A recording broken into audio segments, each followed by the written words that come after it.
everybody, and welcome back to Art Town, Montana. This is Brett. So I'm just laying out it's going to be a relief carving of alternating dark and light wood. I'm trying to get these curves right. Curves are super delicate things. If a curve is wrong, you know it. If a curve is right, you know it. But it's hard to tell until it's, on paper. So I draw and I erase and I draw and erase until the radius is right and the tangents and the curves and the spirals, everything works together. And when it's right, I will take a marker through my 9 million pencil lines and capture what I want.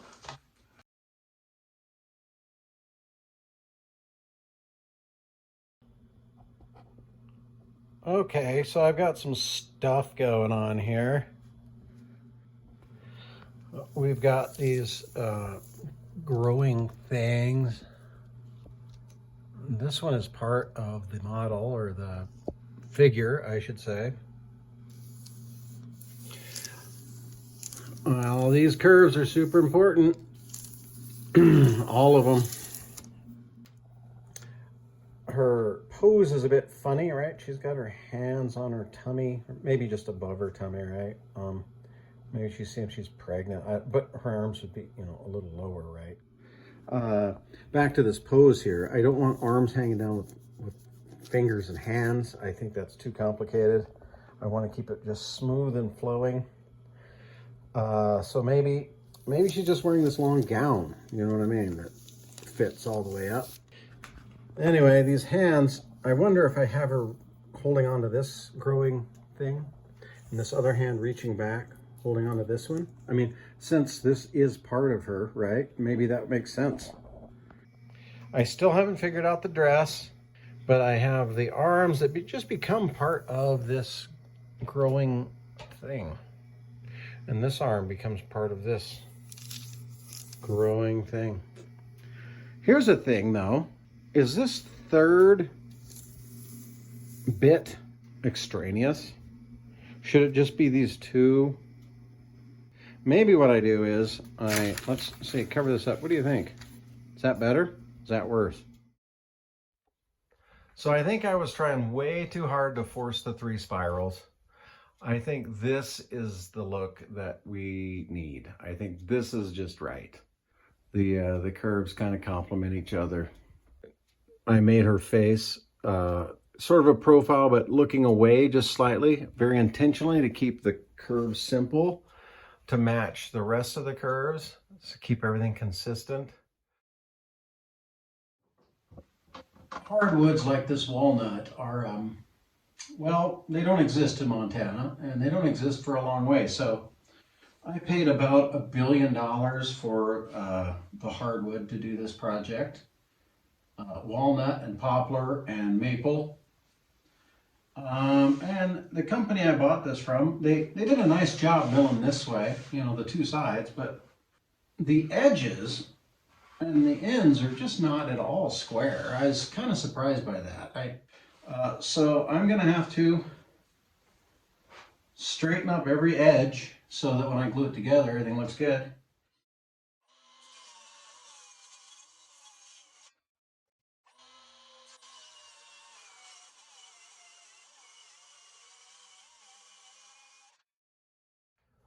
Well, here's my Frankenstein clamping fiasco. I've got the first layer in here, this walnut. I'm going to sand this a little bit. There was some remnants from my wooden clamp bars, and there's just some little bits that are a little less than perfectly smooth. So just to get a super duper good bond, I'm just going to sand this.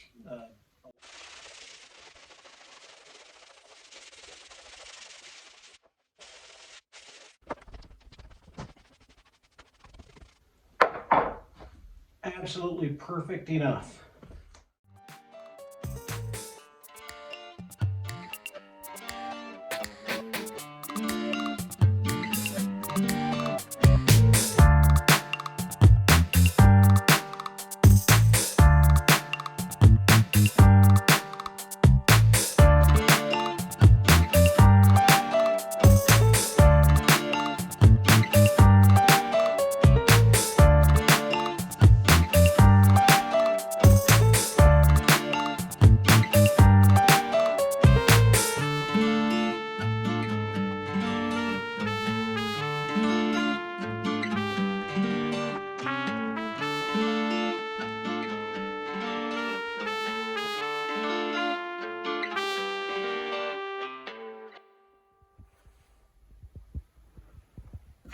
I'm going to take just a minute to enjoy the scenery.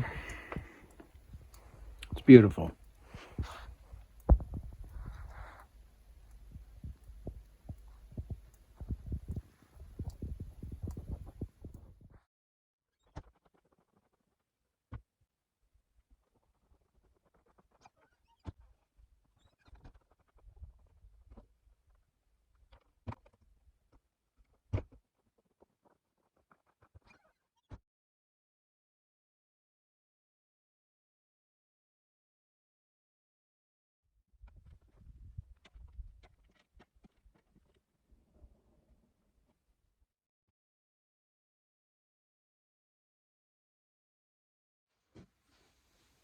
I want to remove a lot of wood in here and over here. So I'm going to use a chainsaw.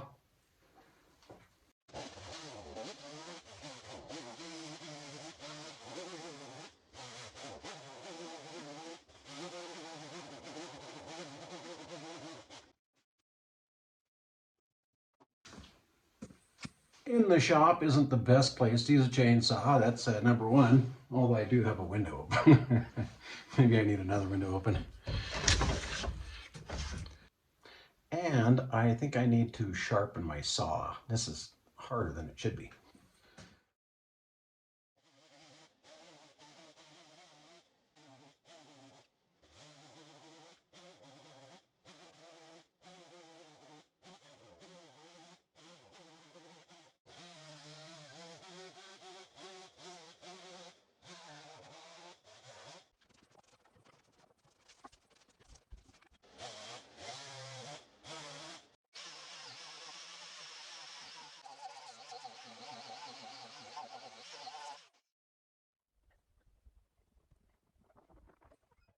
To me, this is harder than a full three-dimensional figure, and definitely harder than a simple slightly raised relief. I'm going to have to, like, her body is going to be forward the most, but her head is going to be back, of course, so I'm just going to have to cut her head off and cut this arm way out. This arm's way back there. Cut that off. So I'm just going to have to yeah, she's going to get cut way into here, so she'll be a strange mix of 3 dimensions and, but yet not exactly, right? So getting it to look right, I think, is going to be a challenge.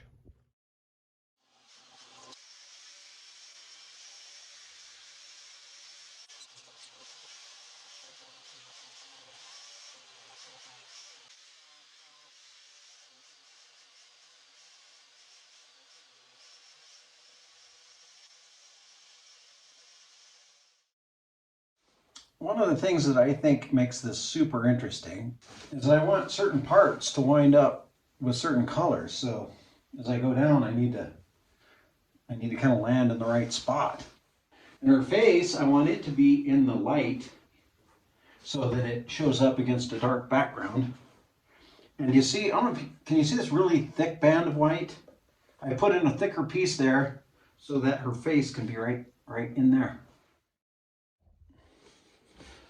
Now we're using a die grinder with a little spiky ball on the end of it. It's a little bit more horsepower than my Fordham, but not quite as much as my grinder.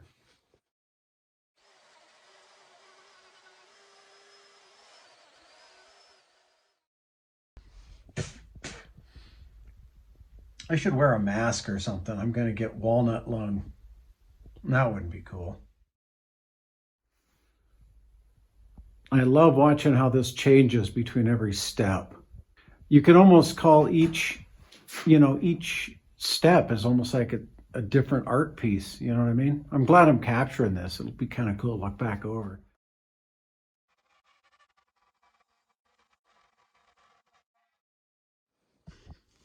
I'm getting down to the fine tools now. But I'm just wondering, what I'm wondering is how fine do I want to make this? You know, if I'm really gonna get super detailed, I might carve this all the way through like a tunnel, but I don't think that would necessarily look better. You know, maybe I want to carve this in steeper, but does that look better? I don't know. I'm never opposed to doing more work if it's better. I will take like 100 hours to make this right if that's what it takes. But if it needs to stay more simple because it's better that way, that's what I need to do.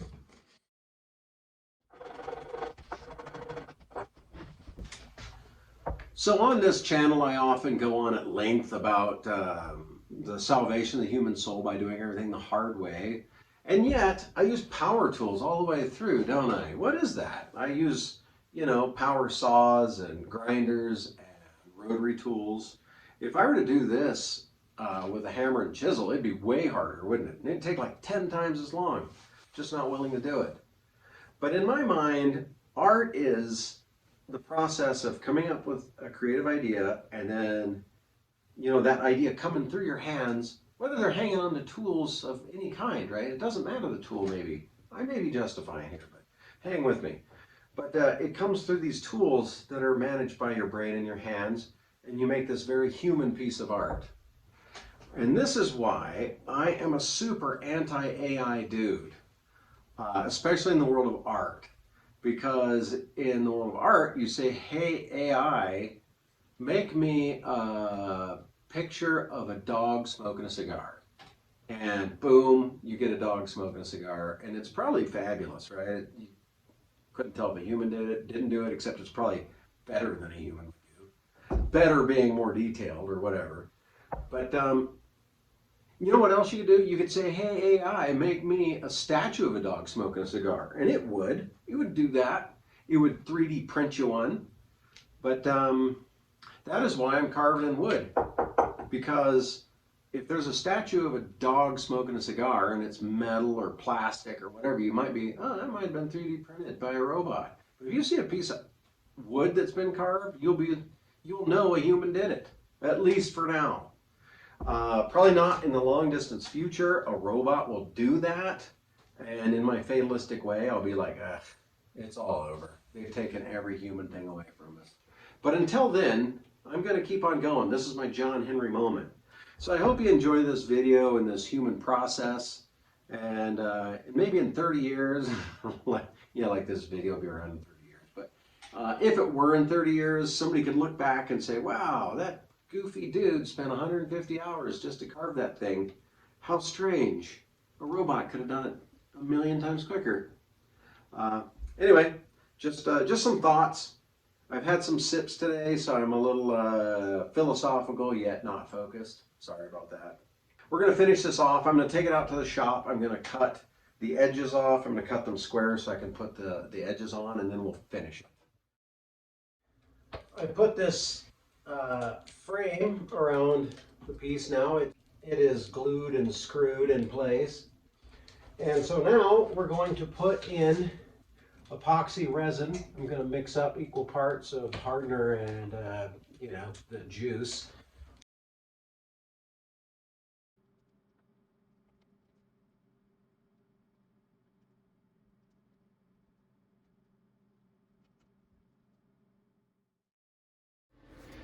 Some of you may be wondering why, if I haven't, plugged these holes and sanded that yet, why I've already done the epoxy. And that's just because I'm an idiot. I just was kind of excited and wanted to see what it looked like. So I'm going to have to, go back and do a little patch kind of work, I guess, after I've done some sanding and some stuff.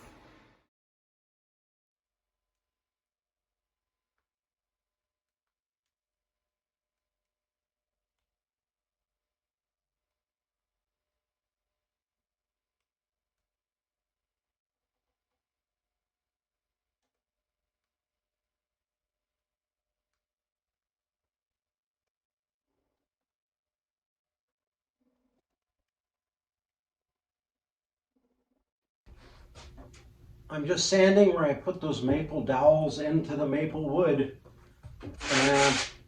And after I finish this, I need to sand the bubbles out of the figure here. So that's going to be hours worth.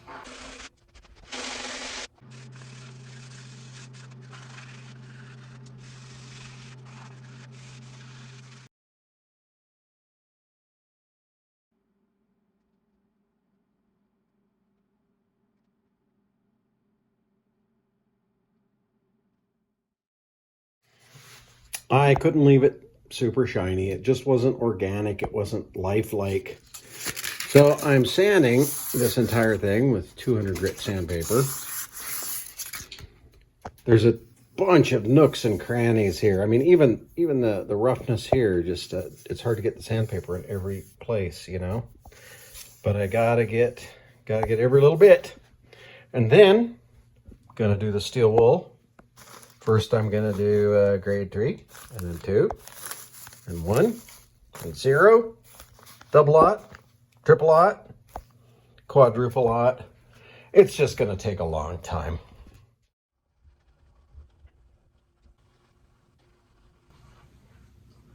I'm down to number 2. Only 1 and 0 and double lot and triple lot and quadruple lot to go. Makes me think about my life choices sometimes. I'll bet there's other ways to spend a life. But I am meditating very deeply. I'm becoming a better person, becoming very deeply spiritual and thoughtful. Actually, my brain is just like more like a dial tone right now. You kids don't even know what a dial tone is, do you? So now that I'm spiritually enhanced by an insane amount of sanding and steel wooling, I'm going to put this paste wax on, Johnson paste wax. I think it gives things this beautiful kind of organic living look. But they quit making it, so when this is gone, I'm going to have to do something else.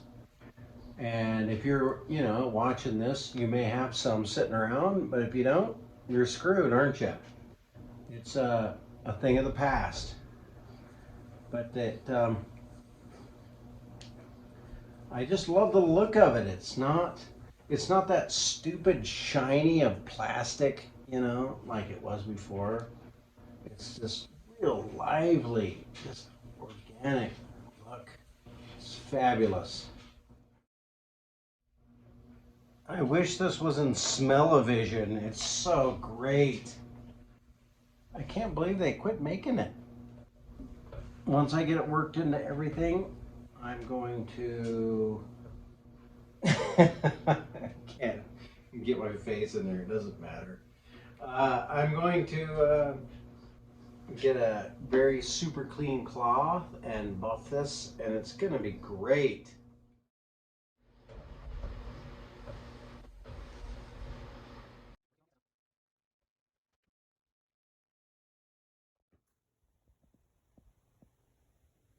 So here we are, it's finished. I love this this waxy, satiny look that it has now. I think that's so much classier than the shine of epoxy resin. This just feels a lot more lifelike and a lot more organic, a lot more real. I think this is a nice piece. I really do. It has so many lines and so much depth. It's very interesting. I could just look at it for a long time. I do love the way the goddess has pushed aside the busyness of the universe and kind of made a way through. You can just follow her through there. I think it came out better than I even anticipated. And that's always fun, isn't it? These things always are their own thing. They take a life of their own. And when they exceed your expectations, that's always grand. All right. Enough rambling from me. Everybody have a fabulous week or month or a few months till I see you again. Take care.